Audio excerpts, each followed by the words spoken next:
Kapalaran ng Capricorn ngayong araw ng January 25. Capricorn.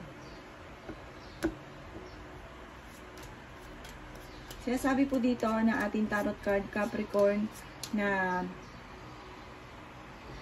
kayo daw po yung maraming sakripisyo pinagdadaanan sa ngayon. Parang kayo nagdadala ng inyong pamilya.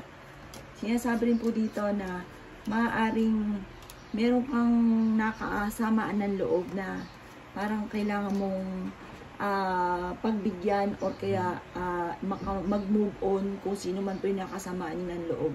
Kasi parang kung sino man yung nakasamaan nyo ng loob, parang ito yung nagiging dahilan din kung bakit nagpapabigat sa inyong kalooban. Sinasabi rin po dito na maaaring kayo daw po ay kailangan kontrolin ko ano man daw po yung emosyon ninyo sa ngayon. Sinasabi rin po dito na maaaring kayo daw po ay kailangan daw po ng concentrate sa bawat desisyon ninyo sa ngayon.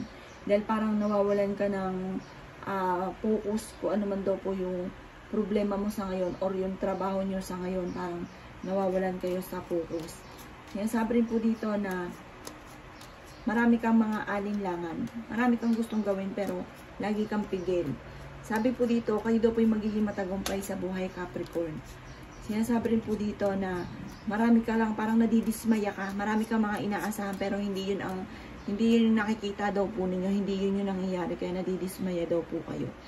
Sinasabi rin po dito na kayo daw po ay salukuyang nai-stress.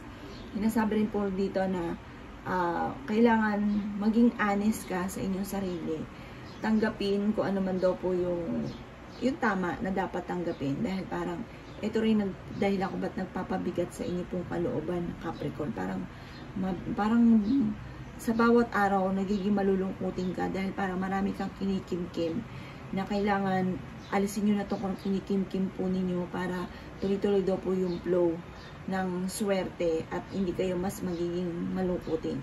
Yan ang kapalaran ng Capricorn ngayong araw ng January 25.